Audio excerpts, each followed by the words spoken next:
네, 하나님 말씀 보도록 하겠습니다. 출애굽기 6장 14절부터 27절까지의 말씀입니다. 출애굽기 6장 14절부터 27절까지의 말씀, 저와 여러분이 한 절씩 교독하고 마지막 절은 합독하도록 하겠습니다. 출애굽기 6장 14절부터 27절까지의 말씀 교독합니다. 그들이 조상을 따라 집의 어른은 이러하니라. 이스라엘의 장자 르우벤의 아들은 하녹과 발로와 헤스론과 갈미니, 이들은 르우벤의 족장이요. 시므온의 아들들은 여무엘과 야민과 오앗과 야긴과 수알과 가나안 여인의 아들 사울이니 이들은 시므온의 가족들. 레위의 아들들의 이름은 그들의 족보대로 이러하니 게르손과 고핫과 무라리요. 레위의 나이는 137세였으며 게르손의 아들들은 그들의 가족대로 림니와 시므유. 고핫의 아들들은 아므람과 이스알과 헤브론과 우시엘이요. 고핫의 나이는 130세였으며 무라리의 아들들은 마흘리와 무시니 이들은 그들의 족보대로 레이의 족장이요. 아므람은 그들의 아버지의 누이 요게벳을 아내로 맞이하였고 그는 아론과 모세를 낳았으며 아므람의 나이는 137세였으며 이스라엘의 아들들은 고라와 네벡과 시그리요. 우시엘의 아들들은 미사엘과 엘사반과 시드리요. 아론은 암미나답의 딸 나손의 위 엘리세바를 아내로 맞이하였고 그는 나답과 아비후와 엘르아살과 이다마를 낳았으며 고라의 아들들은 아실과 엘가나와 아비아삽이니 그들은 고라 사람의 족장이요. 아론의 아들 엘르아살은 부디엘의 딸 중에서 아내를 맞이하였고 그는 이느아스를 낳았으니 이들은 레이 사람의 조상을 따라 가족의 어른들이라. 이스라엘 자손을 그들의 군대대로 애굽 땅에서 인도하라 하신 여호와의 명령을 받은 자는 이 아론과 모세요. 합독합니다. 애굽 왕 바로에게 이스라엘 자손을 애굽에서 내보내라 말한 사람도 이 모세와 아론이었더라. 아멘. 네, 우리 집에서 주변에 있는 분들에게, 그리고 또 이곳에 있는 주변에 있는 분들에게 이렇게 한번 인사하도록 하겠습니다. 예배가 드려지기만 하면 됩니다. 예배가 드려지기만 됩니다. 네, 오늘 우리 미나영 전사님이 아마 2부 예배는 처음으로 하시는 것 같아요. 그래서 막 사도신경도 앞에 다 해버리고 내눈 주의 영광 분해도 안 하고 그냥 이렇게 다 지나갔는데, 어쨌든 예배는 드려지기만 하면 됩니다. 그 예배가 우리 가운데 은혜가 되었으면 좋겠습니다. 지금 교회가 좀 특수한 상황으로 인하여서 함께 예배하지 못하고 있습니다. 그러나 그 예배가 우리 몸은 떨어져 있지만 하나된 마음으로 예배할 때 그 예배가 또 더 큰 사모가 되어지고 은혜가 되어짐으로 말미암아 다시 모였을 때에는 더 큰 배가의 기쁨이 있는 그런 예배가 있는 교회 되기를 주님의 이름으로 축원합니다. 네, 오늘은 출애굽기 6장 14절부터 27절까지의 말씀을 가지고 족보를 바꿔라 라는 제목으로 하나님 말씀 증거하도록 하겠습니다. 이렇게 성경을 읽다 보면 성경에 도대체 왜 이런 이야기가 쓰였을까라고 하는 몇 가지의 내용들이 있는 것들을 보게 됩니다. 첫째는 좀 도덕적이거나 윤리적인 차원의 문제를 벗어나는 이야기들, 뭐 이런 이야기들이 기록되어 있을 때 도대체 이건 왜 기록했지라고 하는 의문점을 가질 때가 있습니다. 뭐 예를 들자면 우리가 아는 바와 같이 뭐 창세기 38장 같은 데 보면 시아버지였던 유다와 며느리였던 다말의 동침으로 인해 그의 후손들이 이어지는 장면, 이런 걸 보면 막 은혜가 되는 게 아니라 어떻게 이런 게 성경에 쓰여 있지? 라고 말할 정도의 좀 의아한 내용들이 있는 것들을 보게 됩니다. 그런데 그 안에 우리가 어마어마한 복음의 진리가 담겨져 있다는 걸 이미 창세기를 통해서 경험한 적이 있으실 겁니다. 마찬가지입니다. 그런 내용 가운데 한 가지가 뭐냐면 족보예요. 족보. 뭐 누구가 누구를 낳고 죽고 근데 사실 우리는 우리 족보도 잘 모르거든요. 우리 족보도 잘 모르고 제가 이제 이번에 쉬는 기간에 이렇게 영상을 좀 뭘 보다가 하나 본 게 뭐냐면 우리나라의 기미박이 왜 많은가에 대한 내용들을 이렇게 봤습니다. 내용을 보니까 원래 조선 건국 초기에 우리나라의 양반은 약 4% 정도밖에 되지 않았다라고 합니다. 그런데 나중에 이 조선 말기에 굉장히 많이 어려워지니까 거의 관직 매매하듯이 이게 족보를 팔았어요. 팔고 족보를 만드는 게 어려운 일이 아니었습니다.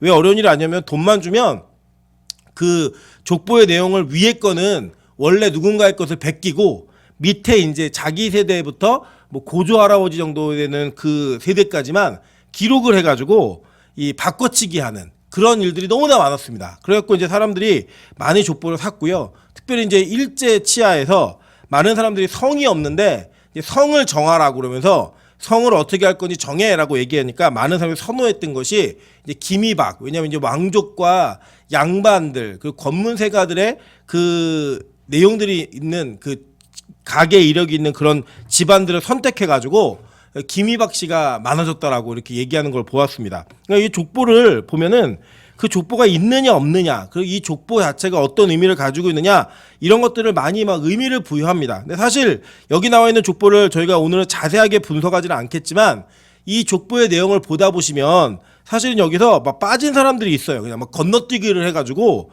그냥 뭐 4, 5대 정도는 그냥 슉 지나가서 그냥 이렇게 내용들을 기록하는 걸 보면서 정확한 족보도 아니에요, 사실은. 그럼에도 불구하고 이것이 성경에 오늘 뭐 장절이야 인간이 이렇게 정해놓은 거지만 거의 6장의 거의 대부분의 내용들, 절반 정도의 내용들을 차지하면서 이 내용이 기록되고 있다라는 거예요. 그럼 도대체 이게 무슨 의미인가? 이것을 살펴보는 것은 굉장히 중요합니다. 왜냐?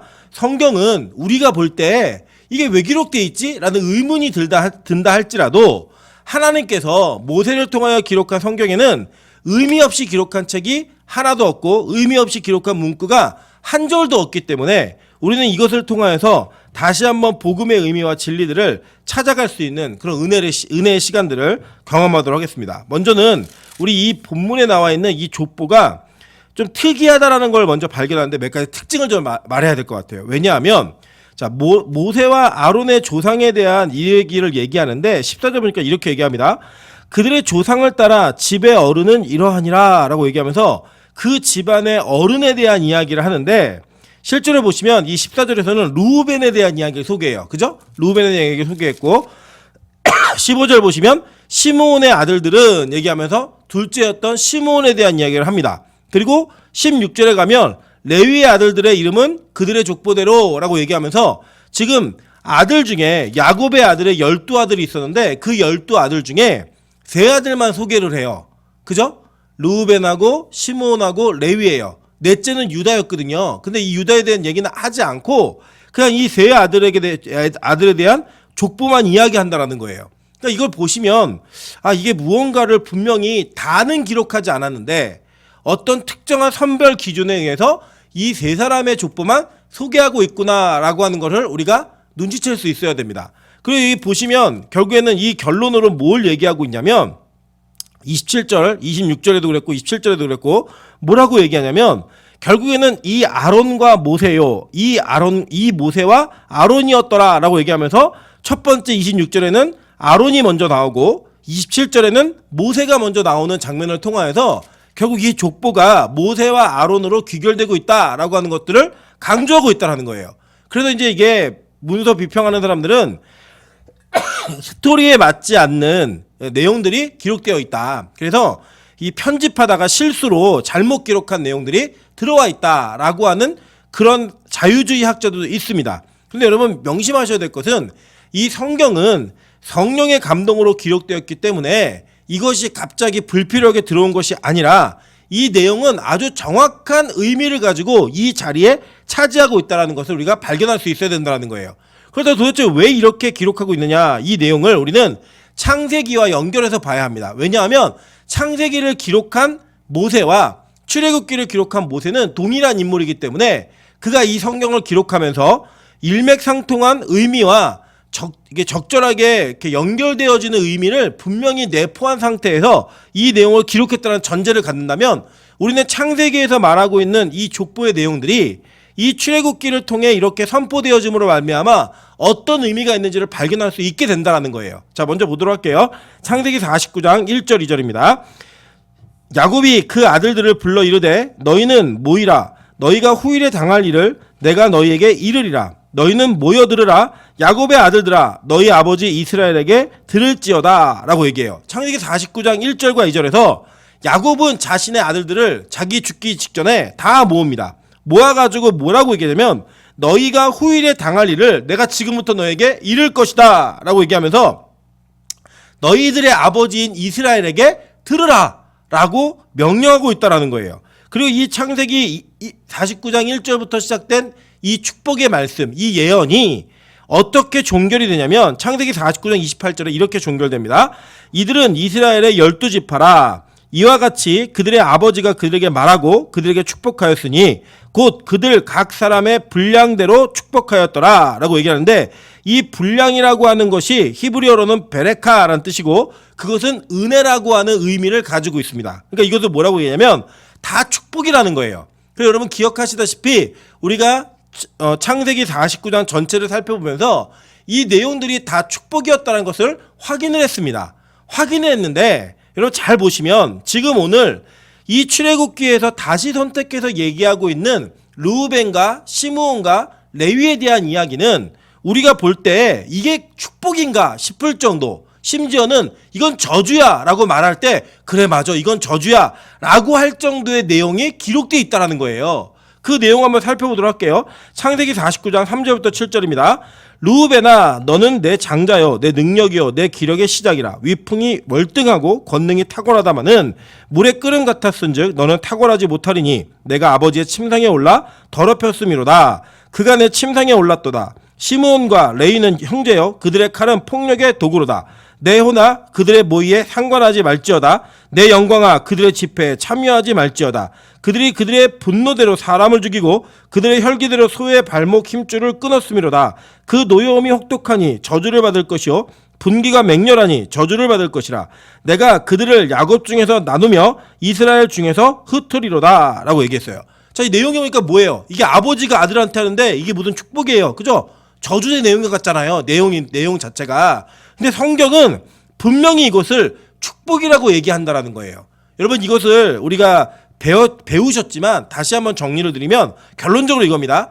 이 창세기 49장에 나와 있는 야곱이 자기 아들들에게 했던 그 예언들은요, 하나하나를 띄어보면 어떤 아들은 축복한 것 같고 어떤 아들은 저주한 것 같아요. 그런데 이 전체의 내용은 이 르우벤으로부터 시작해서 마지막 베냐민으로 끝나는 그 내용들의 모든 말씀들이 하나님께서 주신 전체 하나의 한 편의 설교예요. 그 설교여서 각 지파가 어떤 기능을 대표하고 있든 간에 그들의 분량대로 그 내용들을 예언했지만 이 전체 메시지가 합일됨으로 말미암아 그것은 결국에 구원의 메시지와 축복의 메시지로 종결되고 있기 때문에 그 전체 지파들은 어떤 지파가 어떤 지파는 축복을 받고 저주를 받고 이런 내용이 아니라 그 모든 각자의 분량과 역할을 통하여서 이 전체 메시지가 완성되어지는데, 그 완성되어진 전체의 내용이 뭐냐? 바로 하나님께서 우리 인간에게 주시는 축복의 내용이라는 거예요. 축복의 내용. 자, 쉽게 설명하면 이런 겁니다. 여러분 예를 들어서 어떤 우리가 영화 한 편을 보면 그 영화에는 악역도 나오고 조연도 나오고 주연도 나오고 엑스트라도 나와요. 그죠? 그 각자가 자기 역할을 잘 감당했을 때 그 전체 영화라고 하는 완성된 영화가 완벽한 영화, 좋은 영화로 이렇게 종결될 수 있는 거예요. 각자 역할이 잘 되었을 때. 그래서 그것은 하나의 역할이었고 결국 그 영화가 끝나고 나면 악역을 했던 배우도 조명을 받게 되고 어떤 그 엑스트라 역할을 했던 사람들도 다 나중에는 그 영화로 통해 나타나는 그 영광을 같이 누리는 거예요. 그죠? 그것처럼 하나님께서는 각자 모두에게 이 땅을 살아가는 역할을 맡기셨다라는 거예요. 그런데 특별히 12지파를 완성하는 과정 가운데 각 아들들에게 맡겨진 그 역할을 통하여 하나님은 복음이라고 하는 메시지를 완성해 가시고 그 완성해 가시는 복음의 메시지 안에 저와 여러분의 모든 모습이 다 담겨져 있다라는 거예요. 그러니까 뭐냐면 나는 유다 지파야, 나는 요셉 지파야 이렇게 얘기하는 게 아니고요. 그거 우리의 인생 전반에 내 안에 있는 르우벤의 모습, 내 안에 있는 시므온의 모습, 내 안에 있는 레위의 모습, 이런 모습들이 예수 그리스도로 말미암아 어떻게 변화되어지고 바뀌어지는가를 설명하는 전체 메시지를 담아내고 있다는 거예요. 그래서 제가 그 증거로 뭘 말씀드렸죠? 첫째, 둘째, 셋째, 넷째 아들까지만 순서대로 이야기하고 다섯 번째부터의 예언은 아들을 낳은 순서에 상관없이 막 섞여가지고 막 그 메시지가 나와요. 순서에 상관없이. 이유가 뭐냐? 맡은 역할이 다르기 때문에 그렇게 진행된다라는 거예요.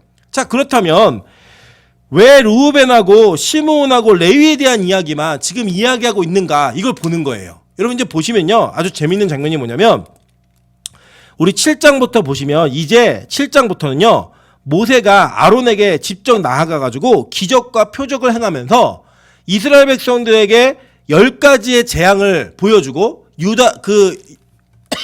애굽인들에게 10가지 재앙을 통해 그들이 섬기고 있는 신들을 심판하면서 하나님께서 이스라엘 백성들을 구원하는 장면이 나오는 거예요. 근데 여러분 잘 보세요. 이 전까지 이스라엘 백성들이 하나님을 철저하게 신뢰했어요, 안 했어요? 안 했잖아요. 그죠? 흔들리고 그들이 처음에는 믿는 것 같았지만 결국에 자기들의 일이 많아지고 자기들이 괴로워지고 고된 노역이 있다 보니까 하나님을 원망하고 하나님에 대한 신뢰를 갖지 않아요. 주님 위해서 듣지 않는다고요.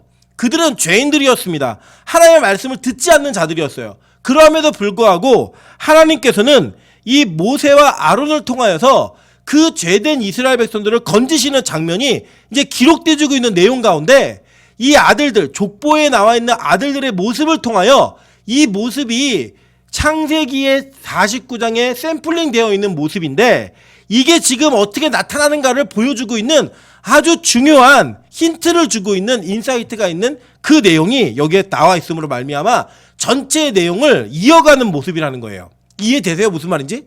그러니까 이게 축약돼 있는 거예요. 자, 되게 결론 이거예요. 아주 쉽게 얘기하면 우리가 루벤 같은 인간이고 시므온 같은 인간이고 레위 같은 인간인데 이 족보에 누군가가 끼어들어옴으로 말미암아 이것이 나중에 어떻게 구원의 메시지로 바뀌어지는지를 성경 우리에게 증거하기 위해서 이 내용을 이스라엘 백성들이 구원받는 그 시점, 출발점에다 갖다가 넣는 거예요.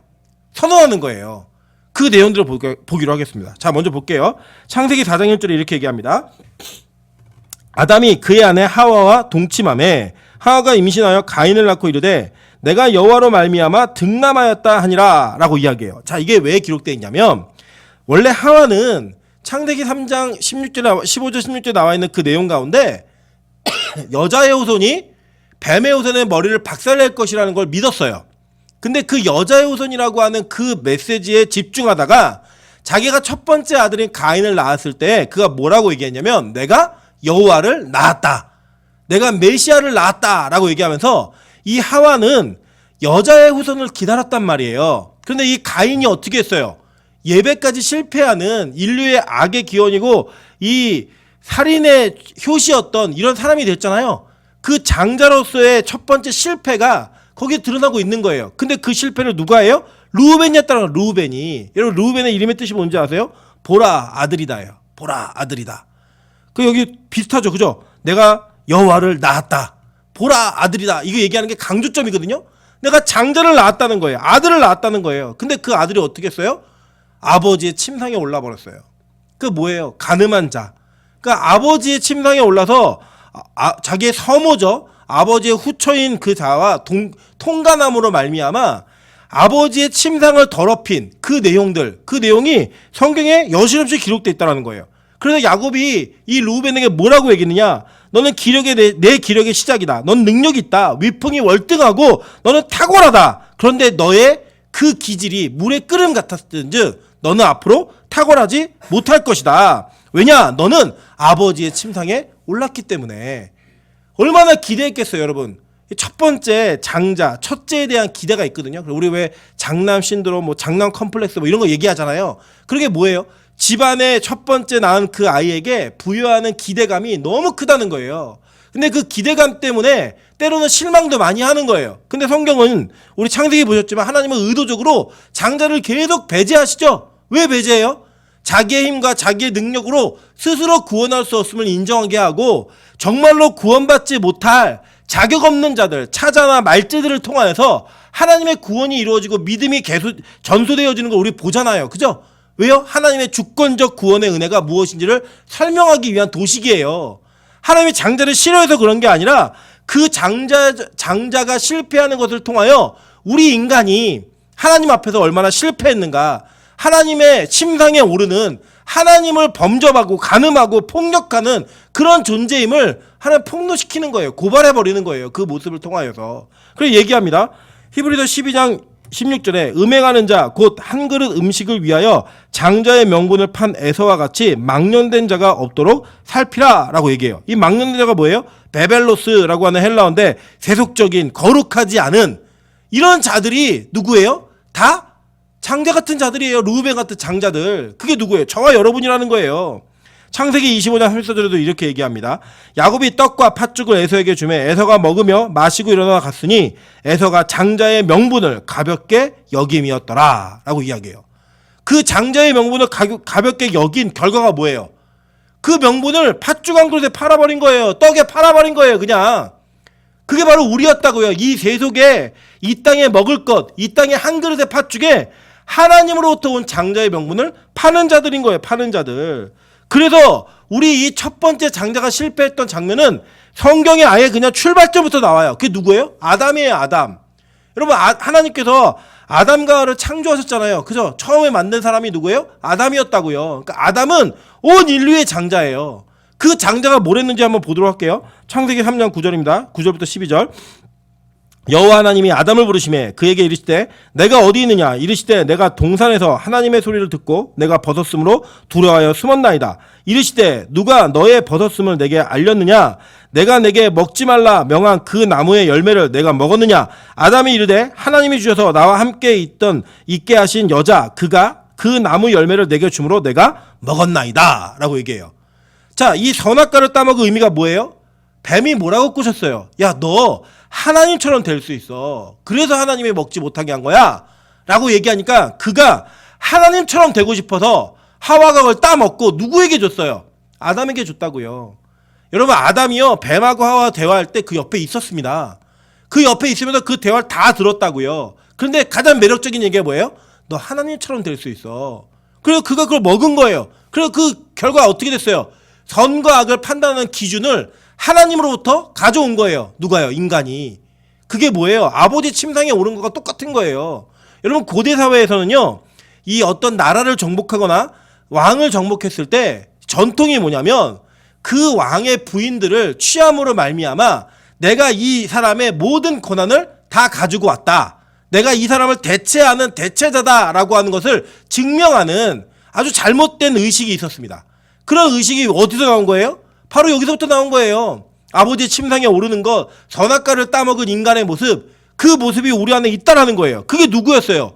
지금 이 출애굽기에 있었던 하나님의 말씀을 순종하지 아니하고 자신들의 편안함과 자신들의 마음의 상함으로 그것이 마음의 상함에 인하여서 하나님의 말을 듣지 않고 모세의 말을 거절하면서 자기의 판단과 주체적인 행동으로 하나님의 말씀을 거절하는 자들. 그게 누구예요?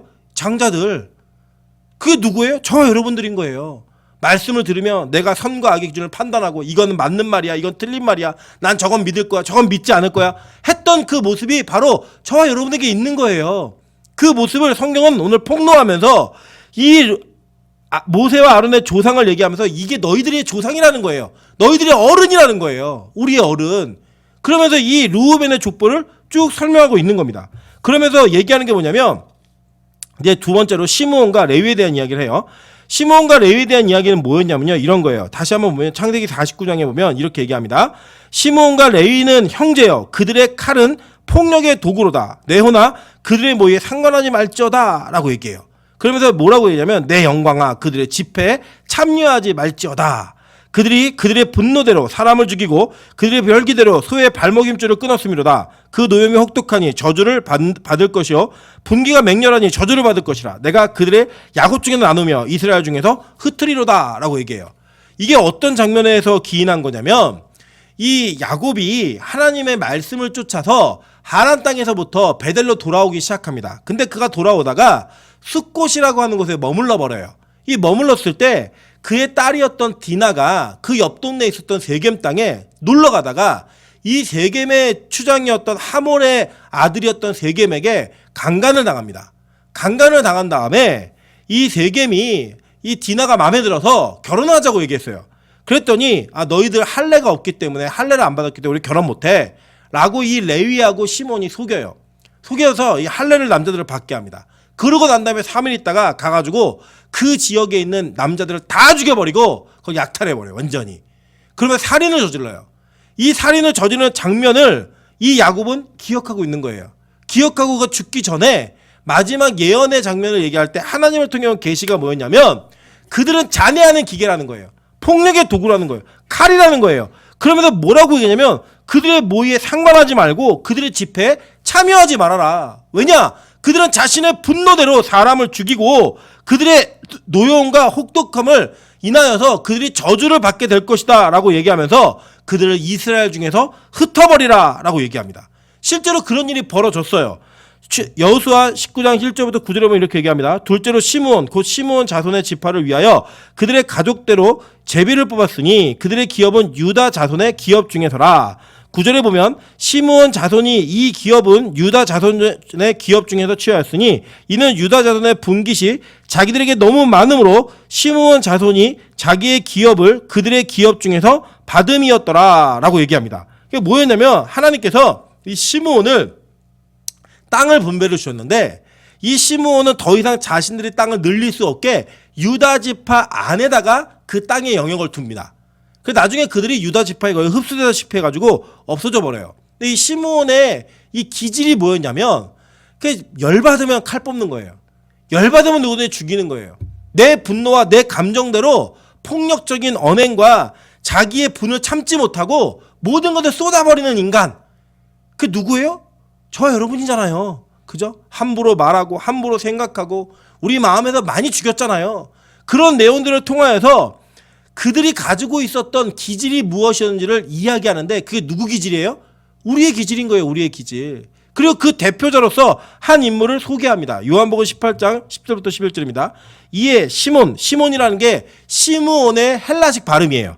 시몬 베드로가 칼을 가졌는데 그것을 빼어 대제사장의 종을 쳐서 오른편 귀를 베어버리니 그 종의 이름은 말고라. 예수께서 베드로더러 이르시되 칼을 칼집에 꽂으라. 아버지께서 주신 잔을 내가 마시지 아니하겠느냐 하시니라 라고 얘기해요. 이 베드로가 시므온 집안 자기의 집안에 그 기질을 그대로 물려받은 거예요. 그러니까 왜 부르잖아요. 뭐 최씨 고집 뭐 이런 얘기하잖아요. 그런 것처럼 그 집안에 피를 그대로 물려받아서 그는 뭘 뽑아요? 칼을 뽑는 인생이었다고. 칼을 뽑는 인생. 자기 마음대로 안 되면 칼 뽑아서 잘라버리는 거예요. 그냥 휘두르고. 그래서 뭘 베어버렸어요? 귀를 베어버린 거예요. 그 예수님 붙여주시면서 얘기하시죠. 칼로 일어난 자는 칼로 망한다. 이게 바로 여기에 근거하고 있는 이야기들이거든요. 이런 내용들이 기록되어 있는 거예요. 그래서 이걸 얘기하는 거예요. 이스라엘 백성들이 어땠습니까? 분노대로 행동했어요. 자신들이 가지고 있었던 마음의 감정과 이것을 폭력적으로 사용하고 폭언을 퍼붓고 이런 데 서슴지 않았어요. 자신의 유익을 위해서. 이번에도 보면 참 안타까운 일이 뭐냐면 이제 얼마 안 있으면 이제 투표를 하잖아요. 투표를 하는데 여러분 하나님께서 이 나라와 이 땅을 통치하시는 거 잊지 않으셔야 됩니다. 우리 그리스도인들은요. 자신의 소신대로 투표를 하고 선거를 하면서 후보를 선택할 수 있는 권한이 있어요. 이게 뭐 어떤 사람을 선택하면 하나님 뜻이고 어떤 사람 하나님 뜻 아니고 그런 거 없다고요. 여러분 어떤 번호도 하나님 뜻에 맞는 사람 없습니다. 심지어는 목사가 나온다 하더라도요. 100% 하나님 뜻에 맞느냐? 그렇지 않아요. 근데 저는 진짜 이해가 안 가는 게 서로 막 감정적인 그런 내용들로 목사들이 어떤 후보를 지지한다 막 선언을 하고 그 선언에 따르지 않는 자들을 마귀 사탄으로 규정을 하고 막 이런 일을 행하고 있는데 이거 진짜 옳지 않은 일입니다. 우리가 이럴 수는 있어요. 내가 그리스도인으로서 적어도 이 정도의 기준은 양보할 수 없는 기준이 있기 때문에 나는 이 후보를 선택할 수 없습니다. 라고 얘기하는 거 가능합니다. 그런데 여러분 교회가 공식적으로 누굴 뽑아라, 뭐 뽑지 말아라. 목사들이 뭐 하는 짓입니까 그게. 우리 예수님 하나님 증거하기도 그러니까 하나님 증거를 좀 그렇게 했으면 좋겠어요. 예수님 증거를 좀 그렇게 했으면 좋겠어요. 언론 모아놓고 예수님 살아계십니다. 하나님 살아계십니다. 그런 것도 제대로 못하면서 무슨 자기의 마음과 감정대로 상대를 막 폭력적으로 대하고 제가 오해가 되실까봐 기침을 좀 아직 장기침이 좀 있는데 그 키트 검사를 했더니 저는 음성이에요. 음성. 이제 저는 사람마다 좀 다르다고 하더라고요. 이게 코로나를 겪고 난 분들이 뭐 한 달까지도 계속 양성이 나오는 분들이 있다고 하는데 저는 음성입니다. 어쨌든 그래서 여러분 너무 불편해하지 않으셨으면 좋겠고 빨리 끊어지도록 기도해 주십시오. 이게 기침이. 자 그런데 보세요. 이렇게 자기의 감정을 결제하지 못하고 그걸 막 쏟아내는 자들 그게 누구예요? 우리 인간이라는 거예요. 우리 모습이에요. 이게 그 모습을 하나님은 시므온 지파를 통해 얘기하는 거예요. 얘기하는 겁니다. 그 얘기함을 통하여서 하나님께서 네가 어떤 인간인지를 보라는 거예요. 네가 어떤 사람인지 보라는 거예요. 여러분 이스라엘 백성이 얼마나 웃기냐면요. 자기들의 먹을 게 없어지고 물을 먹지 못하면요. 그냥 3일 만에 홍해를 가르는 기적을 경험하고도 원망합니다. 모세 죽이자고 얘기해요. 아론 죽여버리자고 얘기해요. 그게 그들이 자신의 유익에 따라 감정이 그대로 막 움직이는 거예요. 그런 인생을 살았던 사람들, 그들이 바로 이 시므온과 같은 자들이었다고 성경은 폭로하고 있는 거예요. 마찬가지입니다. 이 레위의 이름은요. 뜻이 뭐냐면 달라붙은, 연합된 이런 뜻이에요. 이 레위가 연합되는데 이 누구와 연합되느냐 보니까요. 시편 50편 16절부터 21절입니다. 악인에게는 하나님이 이르시되 내가 어찌하여 내 율례를 전하며 내 언약을 내 입에 두느냐. 내가 교훈을 미워하고 내 말을 내 뒤로 던지며 도둑을 본즉 그와 뭐 했어요? 연합하고 라고 얘기해요. 그 연합한 자들이에요. 가늠하는 자들과 뭐가 됐어요? 동료가 되며 내 입을 악에게 내어주고 내 혀로 거짓을 꾸미며 앉아서 내 형제를 공박하며 내 어머니의 아들들을 비방하노도다. 내가 이 일을 행하여도 내가 잠잠하였더니 내가 나를 너와 같은 줄로 생각하였도다. 그러나 내가 너를 책망하여 내 죄를 내 눈앞에 낱낱이 드러내리라 하시는도다 라고 얘기해요. 그게 뭐냐면 원래는 레위는 누구와 연합해야 되는 사람이에요? 하나님과 연합해야 되는 사람이에요. 그런데 그가 누구와 연합했어요? 도둑과 연합하고 가늠한 자들과 동료가 되었고, 그죠? 내 입을 악에게 내어줘 혀로 거짓을 꾸미고 앉아서 형제를 공박하고. 여러분들 전 정말 너무 자존심 상하는 게, 여러분 가짜 뉴스의 근원지가 어딘지 아십니까? 교회예요. 교회 단톡방에 교회 특정 몇몇 사람에게 가짜 뉴스 던져주면 순식간에 30간에 퍼진다는 거예요. 그걸 누가 알아요? 이 세상이 알아요. 그걸 이용을 해요. 여러분 그래서 어떤 뉴스를 접하게 되시면 이 뉴스가 진짜인지 아닌지에 대한 정확한 판단력을 가질 수 있게 알아보고 얘기하셔야 돼요. 알아보고. 그러니까 자꾸 사실이 아닌 내용들을 부풀려서 얘기하다가 오죽하면 세상의 방송에서 가짜뉴스의 근원지가 교회다라는 결론을 내립니까? 너무 속상한 거 아니에요? 우리가 이렇게 세상과 연합하고, 이게 어저께 그저께인가 신천지에서 자꾸 저한테 문자가 오는 거예요. 문자가. 목사님 저는 암흑의 집사인데 진리의 말씀을 들으시려면 여기에 참석하십시오. 뭐 하십시오. 계속 제가 참았는데 그날은 갑자기 이게 너무 화가 나는 거예요. 그래서 제가 답장을 했어요. 뭐라고 답장을 했냐면, 아니 성경을 헬라어, 히브리어, 원어 성경을 한 절도 단어도 모르는 당신들이 한글 개역 성경 하나 가지고 그 성경을 진리라고 얘기하면서 잘못된 걸 가르치는 게 이게 지금 말이 된다고 생각하냐고. 그래서 제가 이게 반문을 했더니 답장이 온 게 뭐냐면, 자기들은 헬라어, 히브리를 몰라도 천국의 비밀의 언어를 알고 있기 때문에 자기들은 천국의 비밀의 언어를 알고 있다는 거예요. 그래서 제가 이 성경에 있는 단어 하나를 해석 못해서 엉터리를 해석하는 사람들이 무슨 성경의 비밀을 아냐고. 그래서 제가 조건을 걸었어요. 내가 필요하면 공증이라도 설 테니까 내가 조건을 걸고 만나자. 당신들 2명 와라. 우리 교회에서 2명 나가겠다. 그리고 일반인 한 사람씩 데리고 와라. 그래서 그 사람들이 보고 누가 옳은지 판단하게 하자. 공식적으로 관람석들 다 채워도 된다. 내가 식사, 장소 다 제공할 테니까 모여라. 그래서 논리적으로 해갖고 너네가 이기면 우리 전교인 다 3개월 동안 신천지 교육 받을게. 대신에 우리가 이기면 너 우리 교인만큼 신천지에도 다 데리고 와라. 교육시켜줄 테니까. 그리고 만나자. 얘기를 했어요. 그랬더니 그렇게 못하겠대요. 못하겠다는 거 제가 그래서 우리 교회는 알리겠다. 너네 진리를 갖고 있다면서 가짜 가지고 자꾸 진짜인 것처럼 하지 말아라. 이만희 죽고 후회하지 말아라. 그래서 이제 이만희 휠체어 타고 있는 사진을 넣어주면서, 야 너네 영생한다는 분이 휠체어 타고 아픈 걸로 평생 영생, 나 이런 영생이면 나 영생 안 할란다. 우리가 아는 영생은 그거 아니다. 뭐 14만 4천? 웃기지 말아라. 14만 4천 원어를 보면 그거 다 남자로 기록돼 있다. 니들 다 남자만 구원받지 여자 구원 못 받는다. 니들 말대로 14만 4천이 숫자라면. 막 얘기해줬더니 아예 답장이 안 오더라고요. 그러니까 뭐예요? 거짓과 연합된 자들, 악과 연합된 자들, 이 사람들은요 진리에 대한 확신이 없는 거예요.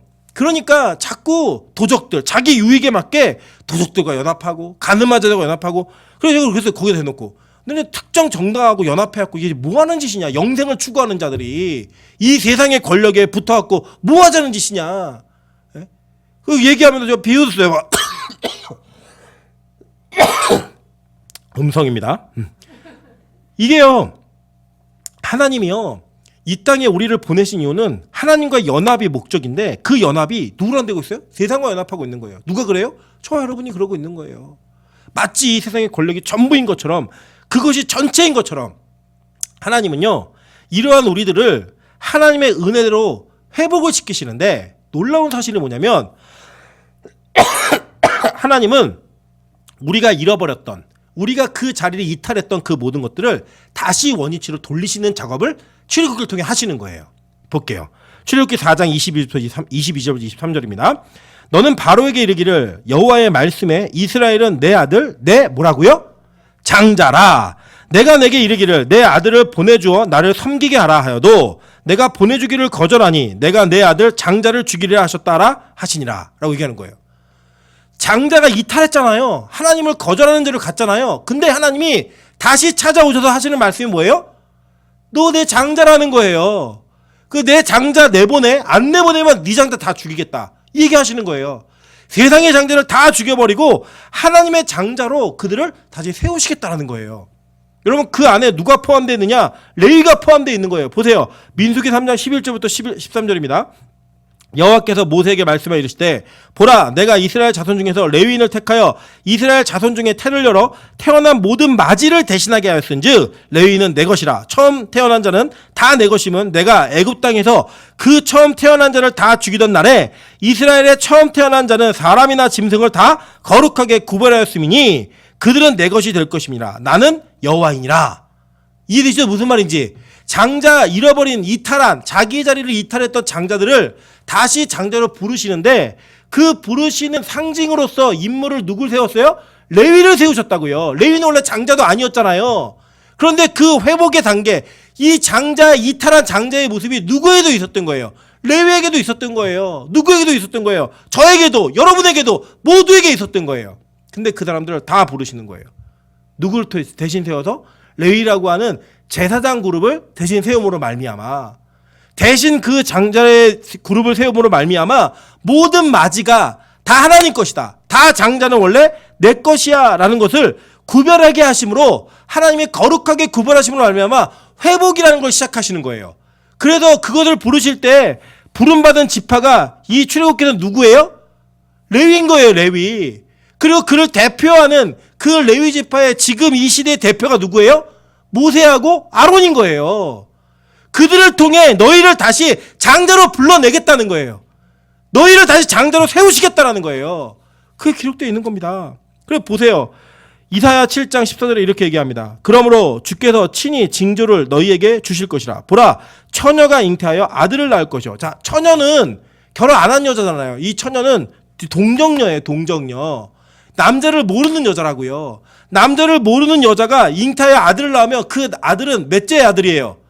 첫째 아들이죠. 이전에 낳은 적이 없으니까. 그 이게 뭐예요? 장자라고요. 장자. 장자를 낳는데요. 그의 이름이 뭐예요? 임마누엘이라 하리라. 이게 누구예요? 결국은 예수 그리스도잖아요. 예수 그리스도. 동정녀, 아들을 한 번도 낳아보지 않고 아이를 낳아보지 않았던 여자를 통하여서 장자를 낳게 하는데, 새로운 장자를 태어나게 하는데, 그 장자가 누구냐? 바로 예수 그리스도인 거예요. 그리고 우리는 그 예수 그리스도에 연합되어서 장자의 명분을 팔아버린 자들이 다시 장자의 명분을 회복하게 된다는 거예요. 그래서 예수님은 이 땅에 장자로 오신 거예요. 보세요. 요한복음 3장 16절입니다. 하나님이 세상을 이처럼 사랑하사 독생자를 주셨으니, 이 헬라어로는 모노게네스라는 단어인데 독특한, 유일한 뭐예요? 장자라고요. 장자. 이 장자를 주셔서 이는 그를 믿는 자마다 멸망하지 않고 뭘 얻게 한다고요? 영생을 얻게 하려 하심이라. 우리가 장자의 명분을 쉽게 여겨서 먹는 것과 바꿨잖아요. 선악과랑 바꿨고 팥죽과 바꿨잖아요. 바꿈으로 말미암아 뭘 잃어버렸어요? 장자의 명분을 잃어버렸다고요. 그 장자의 명분을 잃어버렸는데, 그 잃어버린 명분을 잃자마자 우리는 뭐가 생긴 거예요? 죽음이라고 하는 게 생겼다고요. 우리 인생에 수명이라고 하는 죽음이 생겼어요. 그런데 예수 그리스도, 그 독생자인 장자가 다시 오므로 말미암아 그에게 속한 자들, 그를 믿는 자마다 어떤 일이 벌어져요? 다시 그 장자의 직분을 회복하는 거예요. 영생을 회복하게 되는 거예요. 고린도전서 15장 45절 47절입니다. 기록된 바 첫사람 아담은 장자잖아요. 그죠? 생명이 되었다 한가 같이 마지막 아담은 누구예요? 마지막 아담이 예수 그리스도 살려주는 영이 되었나니 뭘 얘기하는 거예요? 부활을 얘기하는 거라고요. 그 과정, 장자의 직분, 장자의 잃어버린 명분이 어떻게 회복된다? 부활로 회복되어지는 거예요. 누굴 통해서? 진짜 장자인 마지막 아담 예수 그리스도를 통하여서 얘기하고 있는 거예요. 보세요. 그는 먼저는 신령한 사람이 아니요 육의 사람이요. 그 다음에 신령한 사람이니라. 첫 사람은 땅에서 났으니 흙에 속한 자거니와 둘째 사람은 어디서 났어요? 하늘에서 나셨느니라. 라고 얘기하면서 예수 그리스도라는 장자를 통하여 우리의 장자의 명분이 어떻게 회복될 것인가 이걸 얘기하고 있는 거라고요. 그 힌트가 지금 어디 있다? 지금 출애굽기의 이 족보 안에 담겨져 있는 거예요. 이해되세요? 그러니까 이게 그냥 뜬금없이 실수로 기록했네? 웃기지 마세요. 성경은 철저하고 분명하고 정확하게 기록되어 있습니다. 음성입니다. 자, 보세요. 시므온 얘기 계속 볼게요. 자, 시므온은 베드로로 신약에 대표되고 있죠? 이 시므온이 뭘 실패해요? 3번이나 예수 그리스도를 부인해요. 예수를 부인한다고요. 그죠? 저주하고 맹세하고 이랬던 그 시므온에게 누가 찾아오세요? 예수가 찾아와요. 찾아와가지고 뭐라고 부르는지 아세요? 요한의 아들 시몬아. 원래는 그를 베드로로 이름 바꾸셨는데 다시 부르시는 거예요. 뭐라고요? 시몬아, 너 시몬이야. 근데 거기다 대고 뭐라고 물으시냐? 너는 사랑하니? 몇 번이나 물으세요? 3번이나. 3번 실패했으니까 3번 물으시는 거예요. 여러분 10번 실패하면 10번 물으실 거예요. 그래서 원래는 이 시몬이라는 뜻은 듣다예요. 듣다. 들음이에요. 들음. 누구를 들어야 돼요? 하나님을 들어야 되는데, 말씀을 들어야 되는데 세상 것을 듣고 세상 것에 취해 있던 그 사람들, 다 실패한 자들이잖아요. 그 실패한 자들에게 다시 하나님이 사랑의 음성을 들려주시는 거예요. 그러면서 얘기하는 거예요. 너 나 사랑해? 나 사랑해? 막 불러요. 시몬아 부르면서. 그랬더니요, 베드로가 사랑합니다 계속 물어요. 나중에는 너무 근심되고 마음이 너무 힘든 거예요. 고통스러운 거예요. 왜 계속 묻지? 그래, 내가 10번을 했으면 10번을 물으시면 10번 대답해야지. 그런데 이거 너무 심한 거 아니야? 계속 물으시네. 그러면서 그 대답하는 거예요. 그랬더니 예수님이요, 그렇게 대답하는 시몬에게 뭘 맡겨요? 사명을 맡기는 거예요. 사명을. 뭘 맡겨요? 내 양을 치라, 내 양을 먹이라. 이게 원래 누구의 사명이었어요? 아담의 사명이었잖아요. 에덴 동산을 경작하고 에덴 동산을 통치하고 다스리는 그 생육하고 번성하여 땅의 충만함으로 말미암아 그 모든 것들을 다스리는 것이 누구의 사명이었어요? 아담의 사명이었다고. 장자의 사명. 그 사명을 그가 분노로 잃어버렸는데 그 분노로 잃어버린 사명이 회복되어지는 거예요. 어떻게 해요? 하나님의 사랑으로 말미암아. 그래서 이런 거예요. 이제는 네가 나 사랑하는 거 아니야. 내가 너 사랑하니까. 그래서 찾아오시는 거예요. 그게 시작이야. 회복하는 거야. 그렇게 회복되어지는 이 내용이 지금 여기에 기록되어 있는 거예요. 그래서 이 12아들 가운데 저주 같은 내용만 받은 아들들만 싹 뽑아가지고 그들의 족보만 기록하는 거예요. 니네 이런 죄인의 자식들이야. 이런 죄를 타고난 너희들의 조상, 너희들의 어른이, 너희들의 아비가 이런 자들이야 라고 얘기하는 거예요. 그 얘기를 하면서 거기에다가 지금 레위 자손을 이 장면 속에서 역전의 발판으로 딱 갖다 넣는 거예요. 넣는 게 뭐냐 이거예요. 출애굽기 1장 1절부터 6절 10절입니다. 레위 가족 중 한 사람이 가서 레위 여자에게 장가들어 그 여자가 임신하여 아들을 낳으니 그가 잘생긴 것을 보고 3달 동안 그를 숨겼으나 더 숨길 수 없게 되매 그를 위하여 갈대 상자를 가져다가 태발을 가져다가 역청과 나무진을 치라고. 이거 뭐예요? 방주죠 완전. 그죠? 그 내용이 뭐냐 10절에 보면 이거예요. 그 아기가 자라매 바로의 딸에게로 데려가니 그가 그의 아들이 되니라. 그가 그의 이름을 모세라 하여 이르되. 모세의 이름의 뜻이 뭐예요? 내가 그를 물에서 건져내었습니다. 물에서 건짐이에요. 홍수의 심판으로도 건짐. 이거 완전 창세기의 요약 아니에요? 창세기의 태반은 뭐였어요? 방주였잖아요. 방주에 들어간 자들, 이 노아의 8식구는, 안식의 8식구는 어떻게 안식을 누렸어요? 그 태반의 거함으로 말미암아 물의 심판으로부터, 물에서부터 건짐받은 자들이었다고요. 그 내용이 축약적으로 인물에게 드러나는 거예요. 그게 누구예요? 바로 모세라고요. 이름이 물에서 건진 자예요. 그가 어디 있었어요? 테바에 있었다고요. 방주에. 그 방주에 있으면 구원받은 그 장면을 통하여 이제 이 레위를 통하여, 이 레위 지파를 통하여 어떻게 구원의 은혜가 임하는지를 보여주고 있는 거예요. 민수기 3장 11절부터 13절도 보겠습니다. 여호와께서 모세에게 말씀하여 이르시되 보라 내가 이스라엘 자손 중에서 레위인을 택하여 이스라엘 자손 중에 태를 열어 태어난 모든 맞이를 대신하게 하였은즉 레위는 내 것이라. 처음 태어난 자는 다 내 것이면 내가 애굽 땅에서 그 처음 태어난 자를 다 죽이던 날에 이스라엘의 처음 태어난 자는 사람이나 짐승을 다 거룩하게 구별하였음이니 그들은 내 것이 될 것임이라. 나는 여호와이니라. 여러분 보세요. 민수기 3장은 출애굽한 이스라엘 백성들의 숫자를 센 거예요. 20세 이상의 숫자를 센 거예요. 근데 이 20세 이상의 사람들 다 어디서 태어났어요? 다 어디서 태어났어요? 애굽에서 태어났다고요. 나중에 26장 7장에 가서 그 두 번째 인구 조사가 있을 때 그때 있는 사람만 광야에서 태어난 새롭게 태어난 자들이지, 이들은 이 세상인 애굽, 죄악의 땅인, 떠나야 될 땅인 애굽에서 태어난 자들이에요. 그러니까 원래 다 어떻게 되는 사람들이에요? 죽어야 되는 자들이라고요. 근데 그들을 건짐으로, 살림으로 말미암아 누구를 대신하게 했어요? 레위를 대신하게 세움으로써 니들 원래 다 죽어야 되는 백성들인데 내가 너희 살렸어. 잊지 마. 그 증거로 너희 눈앞에 있는 레위, 이 제사장 그룹을 보면서 항상 기억해. 너는 원래 죽음 가운데서 건짐받은 자야. 이거를 기억하겠다고 하는 거예요. 이거를 기념하겠다는 거예요.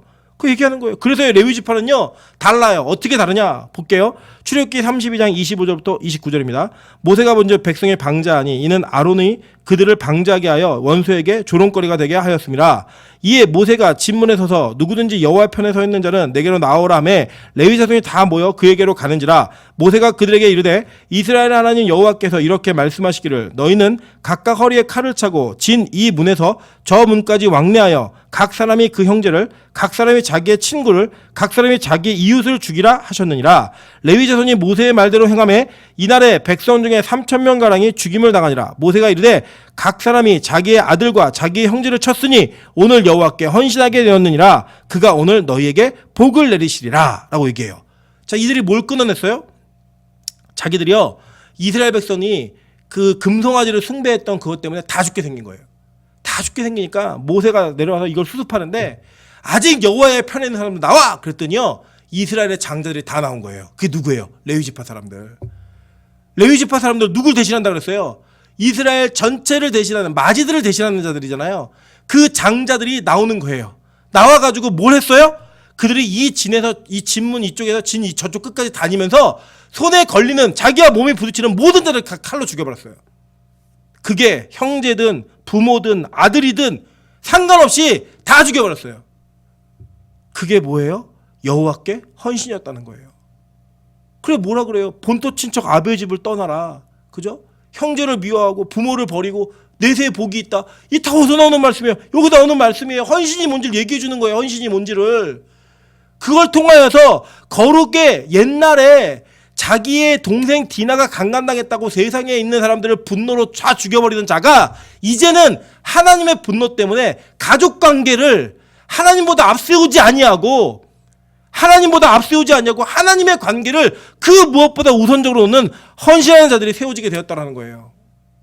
이것이 바로 모세와 아론이 대표하고 있는 레위 지파, 이 지파가 어떻게 선택되는 것을 얘기해주고 있는 거예요. 레위 지파가 특별해서요? 아니에요. 선택받은 자들이기 때문에 이 과정을 설명하기 위해 얘기하고 있는 거예요. 근데 여기 놀라운 비밀이 하나 있어요. 여러분 보시면요, 재밌는 게 뭐냐면 이 7장에 23절에 보시면 이 장면이 나와요. 아론은 암미나답의 딸 나손의 누이 엘리사바를 아내로 맞이하였고 라고 이야기해요. 그죠? 그러니까 아내에 대한 이야기는 유일하게 여기에만 나와요. 아론의 부인만 나와요. 자, 그런데 이 사람이 누구냐면 제가 이거를 원래 출애굽기 2장을 설교할 때 했었어요. 우리 5번째 시간에. 근데 제가 이제 몇몇 사람에게 물어봤어요. 그날 그 주에 이해했니? 이랬더니 하나도 이해를 못했대요. 그래서 제가 이거를 어저께 막 별짓을 다 했습니다. 이 족보를 그려줄까 어떻게 해줄까 막 하다가 어차피 또 그래도 모를 텐데 한 가지만 기억하게 만들자 이거였어요. 딱 뭐냐면 이거예요. 자 보세요. 자, 이 암미나답의 딸 나손의 누이라고 얘기하면은 오빠가 누구예요? 나손인 거죠. 그죠? 이것까지는 이해되시죠? 이것도 이해 안 되면 여러분 진짜 이거 안 되는 거예요. 예. 예. 이 엘리세바의 오빠가 나손인데 이 나손이 누구냐? 이 나손은 바로 이 당시에 유다 지파의 대표 족장이에요. 이해되시죠? 그러니까 유다 지파의 딸이었던 엘리세바, 그러니까 암미나답의 딸이었던 엘리세바가 누구에게 시집을 간 거예요? 레위 지파를 대표하고 있고 대제사장의 족보를 이루었던 아론에게 시집감으로 말미암아 이제 연합이 되어진 거죠. 그러니까 레위 지파의 족보에 누가 들어가는 거예요? 유다 지파의 족보가 쑥 하고 들어가는 거예요. 들어감으로 말미암아 이 엘리세바를 통하여 나답과 아비후와 엘리야사가 이다말이 나아졌다라고 얘기하는데 이 가문이 대제사장의 가문이 됩니다. 이해되셨죠? 자, 근데 이게 뭐냐면 이제 신약으로 이게 쭉 넘어가면요. 이 신약 넘어가면 이 엘리사바가 헬라어로는 뭐라 그랬죠? 엘리사벳. 자, 모세의 누나가 누구예요? 모세의 누나 미리암. 미리암을 헬라어로 바꾸면 누구? 마리아. 그죠? 이해되세요? 예. 네. 자, 마리아하고 엘리사벳은 구약에서는 무슨 사이예요? 뭐 사촌이에요. 구약에서 시노이하고 예? 시노이 사이잖아요. 이해되시죠? 여기 구약에서는. 근데 요게 신약으로 딱 옮겨가면 어떤 일이 벌어지냐면요. 이게 자 보세요. 21번 먼저 볼게요. 21번만 먼저 볼게요. 자, 누가복음 1장 5절부터 6절입니다. 유대왕 헤롯 때 아비야의 반열에 제사장 한 사람이 있으니 이름은 사가랴요. 그의 아내는 아론의 자손이니 이름은 뭐다? 엘리사벳. 그러니까 이게 구약에서는 이름이 뭐라고요? 엘리세바. 그죠? 근데 구약에 있었던 레위 지파의 족보의 이름과 신약에 있었던 이 레위 지파 이름이 바뀌는 거예요. 구약에서는 엘리세바가 유다 지파였잖아요. 그죠? 그런데 이게 슉 넘어와가지고 신약으로 넘어오면 이 엘리세바가 아론의 지파, 즉 누구예요? 레위 지파 자손인 거예요. 엘리사벳이. 근데 이 엘리사벳을 누가 찾아가요? 마리아가 찾아가요. 자, 마리아는 구약에서는 어느 지파? 레위 지파. 그죠? 레위 지파의 이 미리암이라고 하는 자가 신약으로 넘어오면은 뭐예요? 유다 지파의 시집을 가죠. 시집을 가서 누구를 낳는 거예요? 예수 그리스도를 낳음으로 말미암아 복음을 이어가는 관계성. 그러니까 즉, 자 보세요. 지금 이제 보시면 이거예요. 지금 야곱의 12아들 가운데 진짜 망나니 같은 첫째, 둘째, 셋째, 이 셋째 속에 누구의 지파? 유다 지파의 며느리가 들어감으로 말미암아 이 족보가 대제사장 족보로 이어져요. 이어진 이 족보가 신약으로 넘어가서 어떻게 되냐면 이 유다 지파를 이어갈 때 구약에 있었던 미리암이라는 이름이 마리아라는 이름으로 유다 지파로 넘어 들어왔죠. 며느리가 됐죠. 거기에서 누가 나오는 거예요? 예수가 나오는데 그 엘리사벳과 함께 교제하면서 이 예수가 메시아임을, 복음의 기다림의 끝이었던 그 메시아임, 예수 그리스도임을 증명하는 그 삶으로서 이 신약의 구약부터 시작되어진 저주가 신약에서 어떻게 깨어지는지를 보여주는 거예요. 이해되세요? 가문과 가문의 연합을 통하여. 여러분 이런 겁니다. 여러분의 족보는요. 여러분의 이 땅이에요. 제가 아까 설교 초반에 말씀드렸죠. 우리 다 옛날에 기준으로 상놈이었어요. 다. 상놈이었다고요. 근데 족보를 사가지고 시집을 가가지고 뭐 족보를 만들었던 거예요. 우리 다 양반이 됐어요. 다 양반이 됐다고요. 지금은. 양반 아닌 집이 어딨어요. 지금. 다 양반이라고 얘기하죠. 그것처럼 원래 우리는 루벤 같은 족속이었고 시므온 같은 족속이었고 레위 같은 족속이라고. 여러분의 족보를 쭉 살펴보면 죄인이라고 말할 수밖에 없는 여러분의 족보가 그냥 그대로 있는 거예요. 근데 거기에 우리 무슨 족보가 연합되는 거예요? 예수 그리스도의 출발이었던 유다 지파의 족보가 들어옴으로 말미암아 우리가 어떤 존재가 돼요? 예수 그리스도를 기다리는, 그 예수 그리스도를 기뻐하는, 그 예수 그리스도에 연합되어진 그 족보가 되어서 저와 여러분이 완전히 족보가 바뀌는 거예요. 완전히 족보가 바뀌어짐으로 말미암아 구원의 족보로 옮겨지는 거예요. 지옥의 족보에서.